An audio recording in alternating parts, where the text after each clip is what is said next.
Hey guys, it's me, TheTacticalBrit, and this is The Pacific, Battlefield 1's new DLC that's coming very shortly, including 3 new maps before December, and a whole host of vehicles, content, and everything in between. Now this video is brought to you by EA GameChangers. I was very lucky to fly out to Sweden to play this content early, and you're going to see everything The Pacific has to offer in this video today. Now in this video, I've deliberately edited my footage to try and give you some of the best and most epic moments from the Pacific Capture event. I'm talking glide bombs, flamethrowers, infantry tanks, beach invasions, and everything in between, including the Katana as well. So if you're interested in all of that content, make sure you stay tuned and be sure to hit that bell to see lots more before the actual DLC launches later this week. The reason I've done all of this is very simple. Epic is the only way I could describe the Pacific DLC. Now for those of you who've watched the channel for a while, you'll know that I haven't really enjoyed Battlefield 5 for quite a while. But at this event, this is the first time I can safely say I have never been more excited for content to come to Battlefield 5. The content is fantastic, the 2 maps are incredible, and in this video I want to dive into everything about the Pacific DLC and talk to you guys about my feelings around it. This was a really important event, because the Pacific very much represents a change in tides for Battlefield, a new tide of war, so to speak. Because if we got the Pacific wrong, then there probably wasn't much redemption. But man, did they absolutely nail it. So let's start with the maps. We have Jima, Wake Island, and Pacific Storm, with Wake Island arriving later in December. Now, Jima is probably the standout map for me, but both of these maps are going to cater towards everyone, I feel. They have a fantastic offering. Both of these maps were quite clearly designed with Breakthrough in mind, but do work very well in Conquest as well, and I'd say Pacific Storm probably works better in Conquest than that of Jima. But Breakthrough on Jima is unparalleled. You have nothing in Battlefield 5 at the moment that will give you this experience. For those of you who like grand operations in Battlefield 1 and that intense war feeling it gives you, that is exactly what you get here in the Pacific DLC with Jima. The beach invasion and the beach defense, working through the tunnels, working your way up the hill to raise the flag is the most incredible experience you'll have in this game. It's high intensity, there's lots of room for team play and squad play, and honestly, it's just one of the most incredible games I've played in Battlefield 5 in a long time, and I think even after the first match, I was just sat there like, wow. Give me more. And a lot of you guys are probably thinking, well, these maps seem pretty open, how does the beach invasion work, and other questions like that. And ultimately, I'm happy to report it works pretty well. DICE has done a fantastic job of taking open terrain and making it much more vertical. They've added hills, they've added slopes, little gullies, trenches, and everything in between to make the beach invasion and the surrounding hills afterwards very traversable.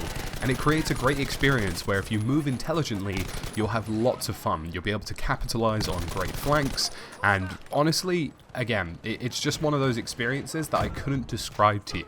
It's so intense, everything moves quickly, you know, you've got your teammates and squad mates beside you, and everything's just this incredible experience that I think nobody has really felt in Battlefield 5 yet, and probably the closest you'll get to something as good as grand operations in Battlefield 1, but in Battlefield 5's playstat and playstyle, including things like the gunplay.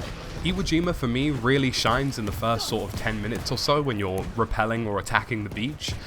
There's great examples of using Type 10 turrets, which are the huge cannons on the beach, to fend off some of the enemy ships, but there's also great places to mount some Brownings and other weapons as well, including some of the sniper rifles just to do some damage. But if you're a beach attacker, there are plenty of ways to move around the beach, and certain routes that you can flank into using the landing ships, which work incredibly well as well. And ultimately, I think Jima is probably going to be the standout map for most people. But let's move on to Pacific Storm.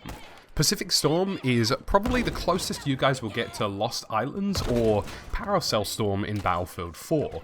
It's a mesh of multiple different islands that have connecting bridges in some places that can be destroyed or rebuilt in order to prevent non-amphibious vehicles from crossing them like the Sherman tank.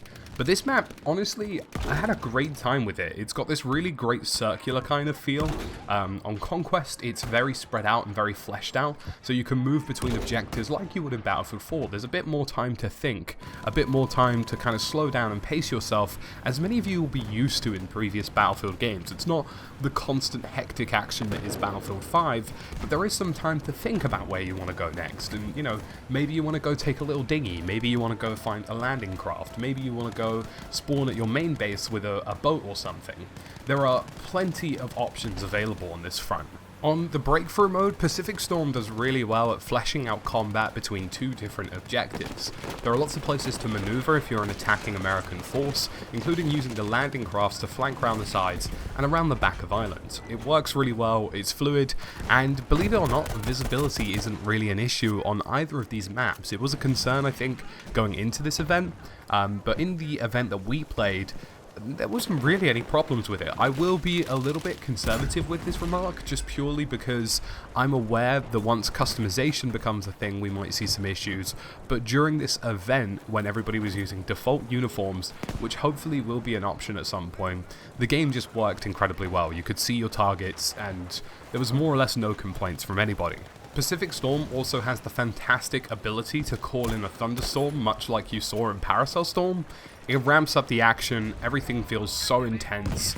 You know, you've got flamethrowers and explosions going off around you with the rain coming down, flashes of lightning in the distance, and honestly, I pray that DICE releases a no HUD or limited HUD variant when the Pacific comes out, just purely because it's stunning and it deserves recognition. You know, there was a brief moment during the event where I turned off my own HUD, and just the feel of the game, you know, feeling everything that was happening around me and so many people running into the beach and taking them on, and on the Pacific Storm map just being able to bounce between islands like you would in Paracel Storm or Lost Islands in Battlefield 4 and engage opponents and then bounce off that objective and move on to the next one was fantastic. I think these are some of the best maps ever created in the life cycle of Battlefield 5, and I honestly believe that everybody is going to love them dearly. And what about Wake Island? Well, I'm not allowed to actually share any gameplay because it wasn't quite finished just yet. There was some polish that needed to be done, but I am allowed to talk about it. And Wake Island for me is probably one of the most standout maps at this event. As much as I think Iwo Jima and the other map Pacific Storm are the best, just having that classic Battlefield map back in the fold that has been redesigned to some degree, it's a reimagining, not exactly a remake, so to speak. It flows very well, and I think it worked incredibly well on Breakthrough, and it worked just as you'd expect it on Conquest, and I think fans who've played old editions of Wake Island should be very excited for what's about to come. But what I think made all of these maps so special, and Iwo Jima and Pacific Storm and Wake Island, was everything that surrounded it, everything within it. The LVTs, the Sherman tanks, the Zero fighters, the Corsair fighters, and the weapons and katanas and flamethrowers. We have our sandbox back. We have our Battlefield sandbox back. You can pick up a goddamn katana and run around mentally. You can pick up a flamethrower and just do some crazy damage to pillboxes. You know, you can invade beaches and use whatever you have at your available resources, smoke grenades and everything in between. There's even things like glide bombs. And whilst I personally felt that the glide bomb wasn't incredible, it was actually pretty good. Like, you can hit things from distance, but it doesn't have the best explosive yield. And I'm sure once pilots learn how to become very crafty with it, it will help some of the issues with the Fliegerfaust. But honestly, I think this is the most excited I've been for Battlefield 5 in some time. So much so that I had to re-download it on PC and PlayStation. It had to happen. It was just that much fun. I came home from the event and instantly did it because I'm actually excited for the game for the first time in quite a long while. And 3 new maps before the end of the year is fantastic, and I'm sure we're going to have plenty more to come in 2020 once we hear about that. But really, this was special for me. Being able to play a Battlefield 5 game that, you know, felt like World War II, truly felt like the grittiness and intensity that you expect from World War II was just incredible. For those of you out there who haven't been able to get hands on yet like I did at this event, imagine the trailer. If you really liked the trailer and you thought it was fantastic and felt like World War II, and felt intense in what you expected, that's exactly how the gameplay feels. This is one of the most representative trailers, I think, of Battlefield 5. You know, there is this serious action, and I think you can see it in the footage I'm showing you today. Just lots of intensity, lots of madness, but lots of good madness, the kind of madness you want to see in a Battlefield game.